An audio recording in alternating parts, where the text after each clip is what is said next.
In a quiet neighborhood of a small town, there lived an ordinary man named John. He worked at a local service center and spent most of his days in routine, waking up early, working hard, and coming home tired. Although John was kind and caring, deep down he often felt lost and unsure of who he truly was. He wondered whether life meant just surviving, or if there was a way to truly grow and become a better version of himself. One rainy afternoon, when the town was wrapped in a soft mist, John decided to explore his old family home in the attic. While rummaging through dusty boxes and forgotten memories, he discovered an old, ornate mirror leaning against a wall. The frame was simple yet elegant, with delicate carvings that spoke of a bygone era.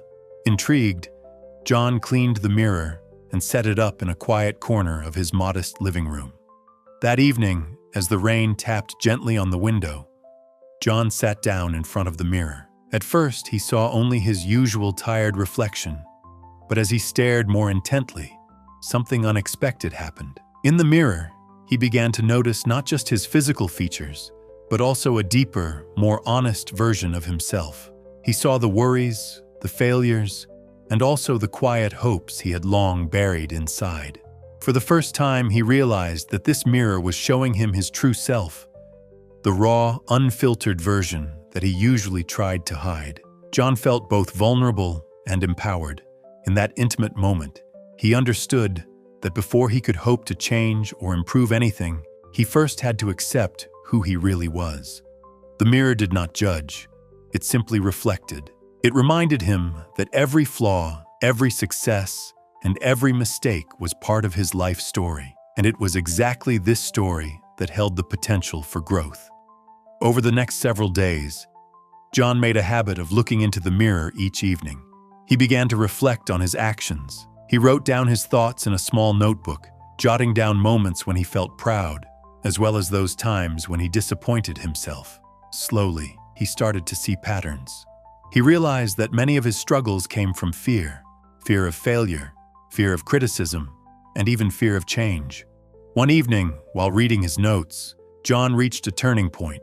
He understood that accepting himself was the first step to self-improvement. With that acceptance came the resolve to work on his weaknesses. He started setting small goals for himself, spending 5 extra minutes reading every day, politely expressing his opinions at work, and even reaching out to old friends he had lost touch with. Every small change, though it might seem insignificant at first, began to add up.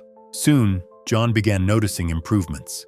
He was less anxious at work, more patient with himself when mistakes occurred, and he felt a quiet satisfaction in his everyday life. Friends and colleagues started remarking on the positive change in him. John realized that the mirror had done more than just show him who he was. It had given him the courage to become who he wanted to be. One peaceful evening, as John sat in front of the mirror one last time before bed, he smiled at his reflection. He no longer saw a tired, uncertain man, but someone who had learned to accept his past, cherish his present, and look forward to the future with hope. The mirror had become a silent guide on his journey of self-discovery. Detailed lesson. The mirror of life teaches us that true change begins with self-acceptance. Look into the mirror of your life, not to judge your shortcomings, but to understand your true self. Only when you accept who you are can you find the courage to improve. Embrace your flaws and celebrate your strengths, one small step at a time. This honest reflection will pave the way for continuous growth and a more fulfilling life.